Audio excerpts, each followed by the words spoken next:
timer, pushing buttons endlessly and then dying alone.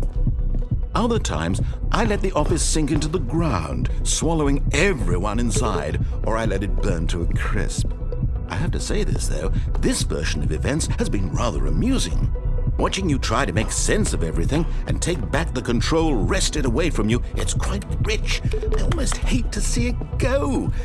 But I'm sure whatever I come up with on the next go-around will be even better. My goodness, only 34 seconds left. But I'm enjoying this so much. You know what? To hell with it. I'm going to put some extra time on the clock, why not? These are precious additional seconds, Stanley. Time doesn't grow on trees. Oh dear me, what's the matter, Stanley?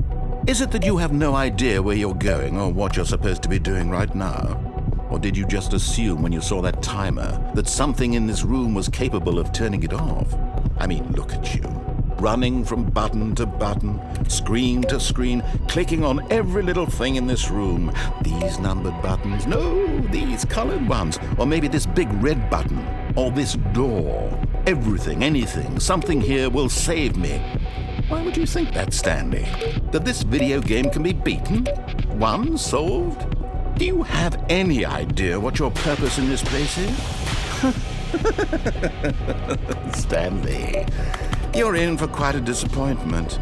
But here's a spoiler for you. That timer isn't a catalyst to keep the action moving along. It's just seconds ticking away to your death. You're only still playing instead of watching a cutscene because I want to watch you for every moment that you're powerless. To see you made humble. This is not a challenge. It's a tragedy. You wanted to control this world, that's fine. But I'm going to destroy it first, so you can't. Take a look at the clock, Stanley. That's 30 seconds you have left to struggle. 30 seconds until a big boom and then nothing. No ending here, just you being blown to pieces. Will you cling desperately to your frail life, or will you let it go peacefully? Another choice. Make it count. Or don't. It's all the same to me, all a part of the joke. And believe me, I will be laughing at every second of your inevitable life from the moment we fade in until the moment I say, happily ever after.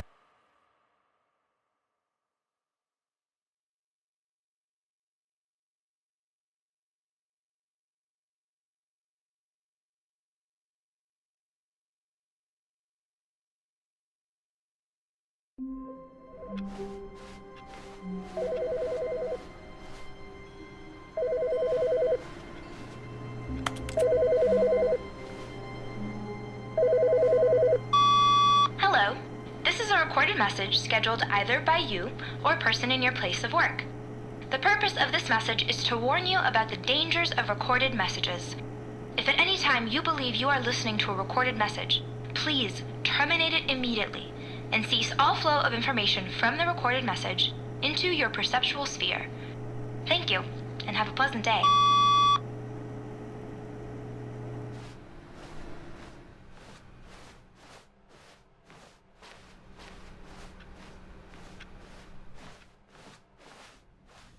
Oh, good. You notice my sign. Yes, I have something very exciting to show you.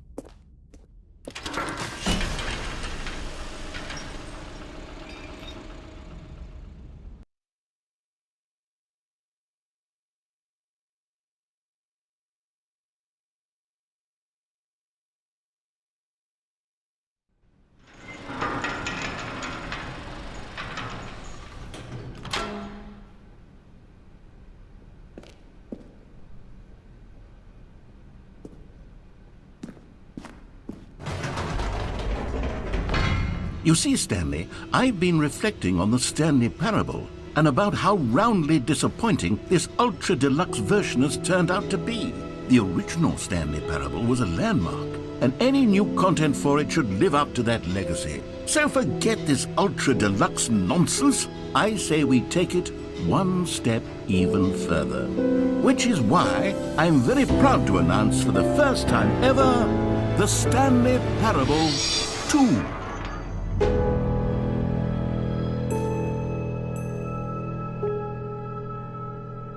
Yes, you see, Isn't this far superior to a measly port with a few minor additions? Think of all the new territory we'll cover with a fully fledged sequel. An entirely new experience, built from the ground up. Why, there are so many possibilities. It could go in so many different directions. This is what fans have truly been asking for.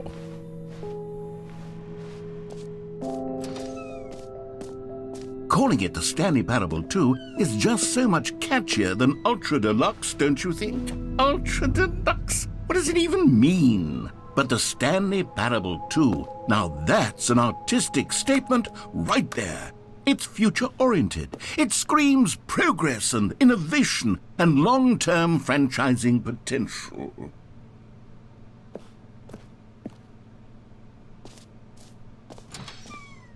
Now, to be clear, I haven't quite nailed down what exactly the Stanley Parable 2 is going to be, but let's take a look at some of the features I've been developing for it.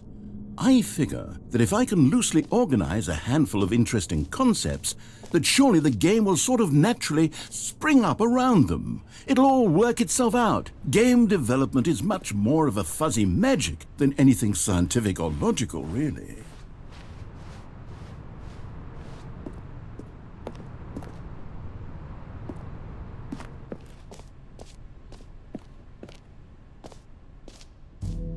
Here we are. Go on, try out some of the new features.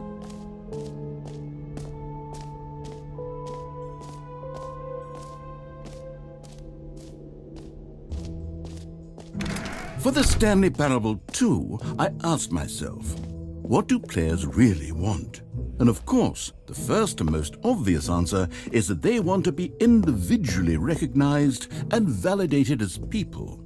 So with that in mind, my first addition to the game is this button which speaks the name of the person playing the game. Isn't that one? Sorry, I should have clarified. Right now, the button only says the name Jim. But of course, in the final game, this button will say your name, whatever name that is. Here, let's have you role-play as Jim to really simulate the full experience of this feature. Just play along. I promise you'll love it. Okay, here we go. Let's take a deep breath, clear your mind, forget whoever you are, and simply become a person named Jim. Jim. Whoa, hold on. I wasn't finished setting up the backstory. If you don't properly roleplay as Jim, then you'll never understand the impact of this button. Otherwise, it's just a stupid button that says somebody else's name. Okay, we're doing it again, and this time let me finish first. Now, allow yourself to become Jim. Imagine yourself... Jim. All right, fine, whatever. It's just a meaningless button that says Jim. Are you happy now? Get out of here. I'm done with this button. Why don't you go humiliate me in front of a different feature that I worked very hard on? Jim. See, if you'd only played along, that would have been your name the button says, but no. Instead, I can't even think about it. I'm taking the Jim button away. Jim.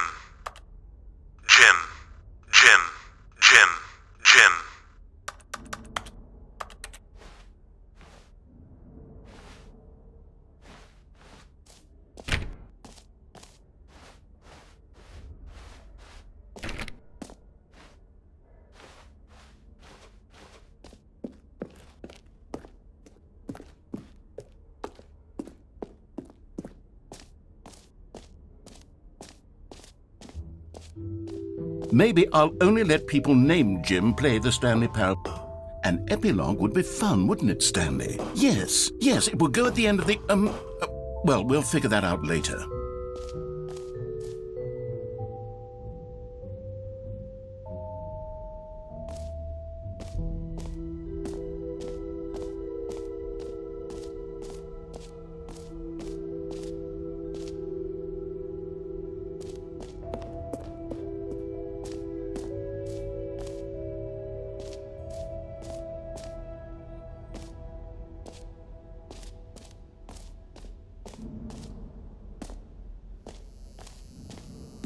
Now, here's something special. You remember that broken test achievement that got left in the game on accident? Well, I'm developing a technology to simply give you the achievement. Yes, you see, you'll come to this lever, and when you pull it, the achievement will be given to you. Okay, perhaps I should have clarified. This is technology that will exist. Right now, the achievement is still fully broken. I'm not a wizard, Stanley, but I guarantee it will be fixed in the sequel to at last satisfy the hordes of ravenous fans all over the world who have been uproariously demanding this feature. Gamers, we hear you, and I promise it will happen.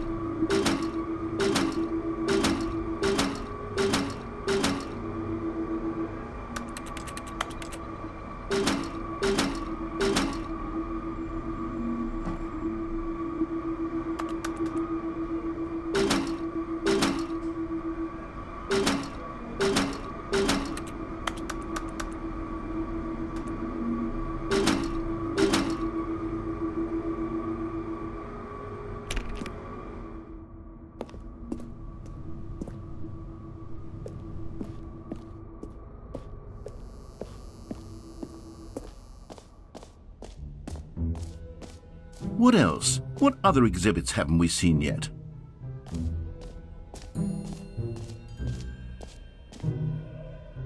You know what? Let's bring the jump circle back for Stanley Parable 2 as well. Oh, wait. You already spent all your jumps the first time we saw the jump circle? Oh well. I suppose it can just be a nice decorative piece then.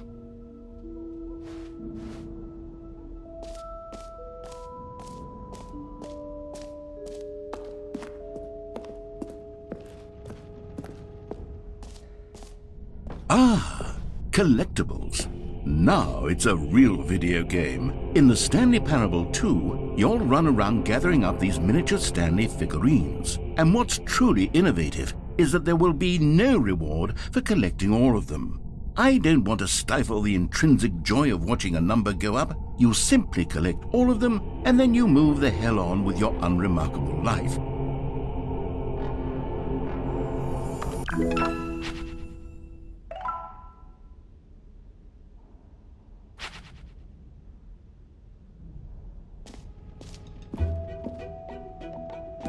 God, it really is the worst when you collect everything in a video game and then they give you a big fancy reward for it. Absolutely tragic.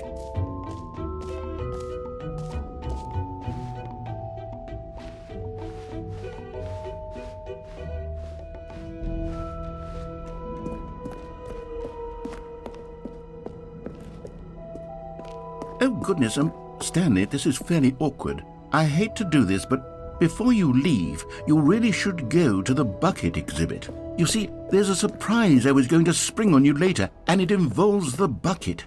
And I really do hate to break the illusion, but it's important that you go see the bucket, okay? All right, I'll get out of your hair now.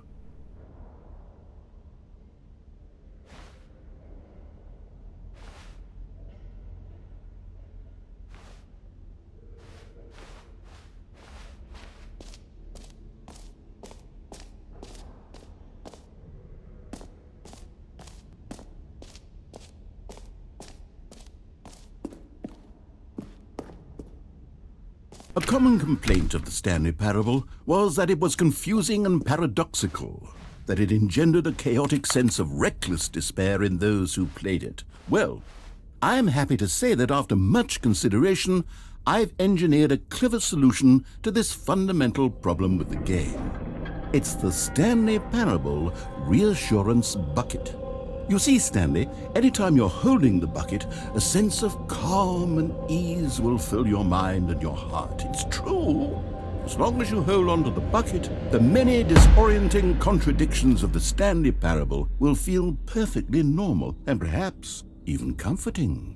You may even come to long for the gentle embrace of jarring cognitive dissonance while the bucket is in your arms. And to be honest, it's a much more convenient solution for me than actually redesigning the game to be less uncomfortable. Can you imagine what a pain in the ass that would be? Yes, the bucket is the perfect solution. Come on, give it a try. Can you feel it? The glow of comfort, even in the face of crushing despair, must already be sweeping through your body. And in fact, can I say that I do believe the bucket lends you an air of charisma as well? I think that just holding it has made you the slightest bit more attractive as a person. The benefits of the bucket seem to go on, don't they? All this and more await you in the Stanley Parable 2.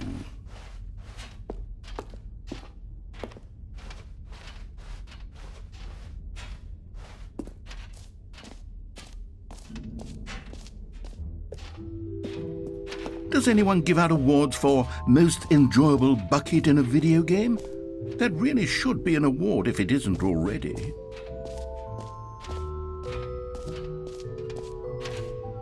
Okay, I'll be honest, I haven't yet decided on this one. I think that in the new version, the office could use a bit of decoration, like balloons. But I'm undecided on Get Well Someday and Happy 12th Birthday. Which would you go with? You know, sometimes when you solicit another person's opinion, it makes you realize that you knew which one you actually really wanted all along. Happy 12th birthday, step-niece, it is.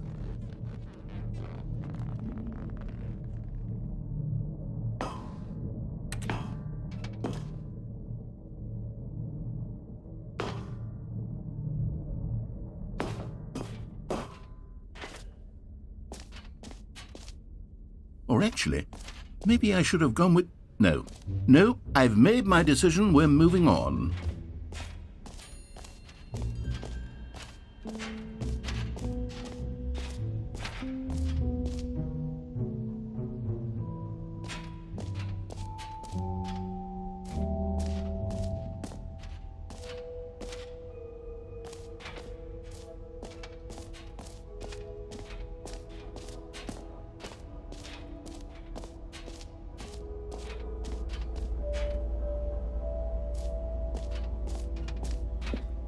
Stanley, here's an idea that I'm truly fond of. It's never been done before in a video game.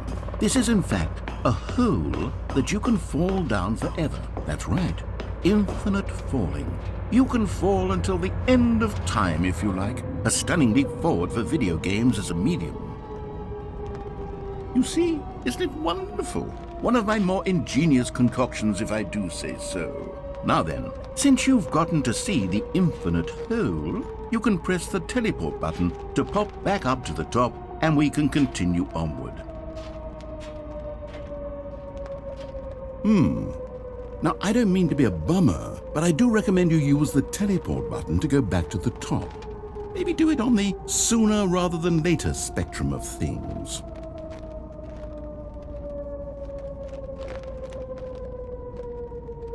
Okay, Stanley, I don't know quite how to say this tactfully, but it's possible that I slightly exaggerated the infinite nature of the hole. Is it a very, very deep hole? To be certain it is. It's an extremely deep hole. I don't want anyone to say that it isn't an astonishingly deep hole. It is. Is it infinite? Well, that sort of depends on your definition of infinity. From one perspective, the infinite is merely philosophical in nature. It's more of a... Okay, well, good for you. You found the bottom of the hole. You found me out, Stanley. I'm a liar and a cheat, and you're so clever. Look, I think the issue here is just that you're unusually fascinated by falling. What normal person actually wants to fall infinitely? I figured the hole was as deep as anyone would actually need. Don't you put this on me. Maybe you're the problem.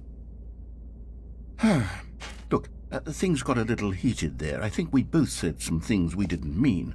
Why don't we just put all this behind us and agree to just call the hole mostly infinite?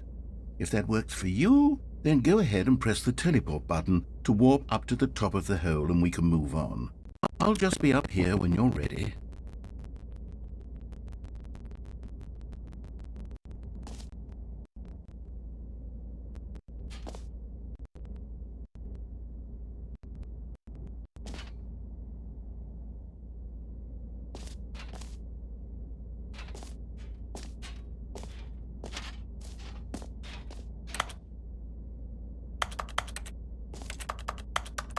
Great! Now, I'm very excited to show you even more of my ideas for the sequel.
So, Stanley, what do you think?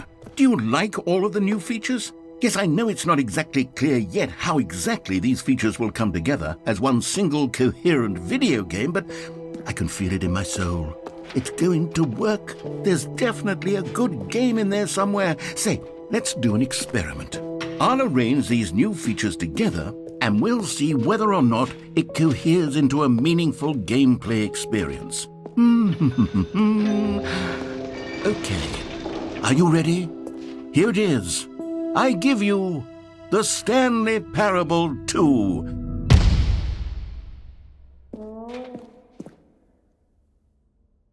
I mean, there's potential here, right? It's sort of... Okay, never mind. Hold on. Let me do a different arrangement. Okay, yes, this is much better. I feel good about this. Here we go. Version 2. Who am I kidding, Stanley? This isn't a coherent video game at all. It's a lot of gags. And I do very much enjoy creating gags, but they don't add up to anything. I wanted more than anything to create a sequel that would capture all the magic of the first game. I wanted fans to love it. No matter how good these gags are, they won't stand on their own. They would need the structure and the gameplay of the original. Wait, maybe that's it. I can take the original Stanley Parable and simply, insert a few of my new features into it. Tastefully, of course. With respect. With care for the vision and integrity of the original game. Would it possibly work? I suppose it could. But it would need a really, really tremendous title screen. A title screen that says with bold and uncompromising conviction, "This is the Stanley Parable 2. Let me see if I can whip something up. All right, perfect. Go ahead. Take a look.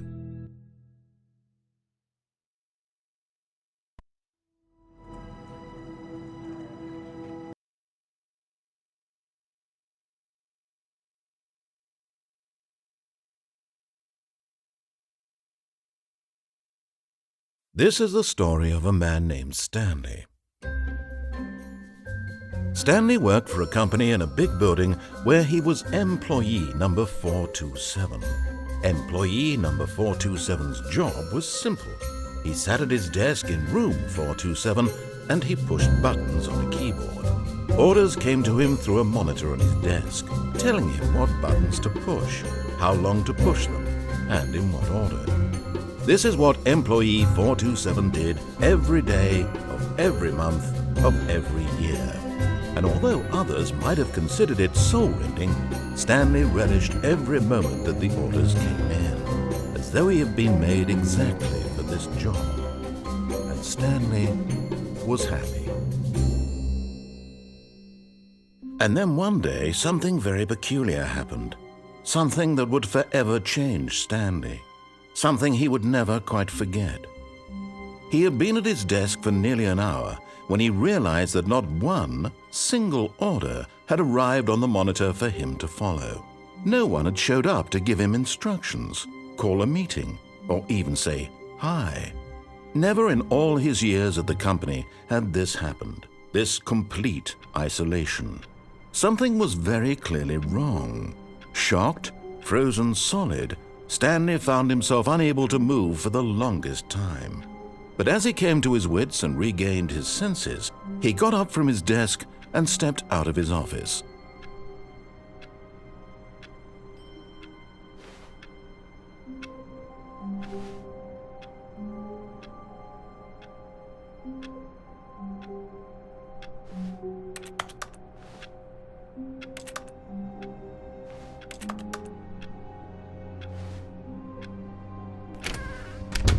But Stanley simply couldn't handle the pressure.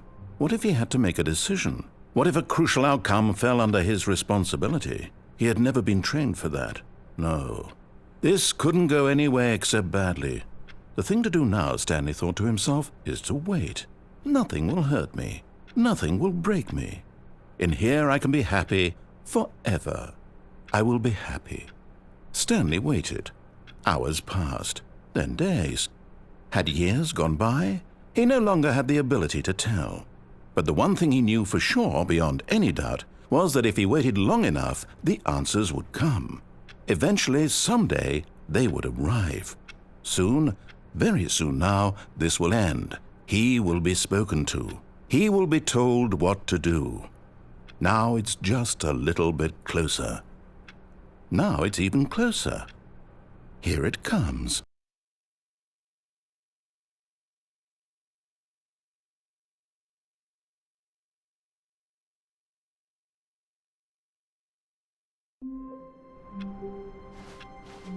Just a step through this door, Stanley thought to himself. That's all I need.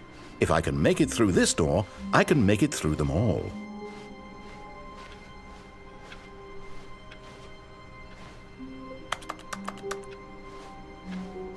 Stanley felt the bucket calling to him, begging him to pick it up. Why was he not doing it?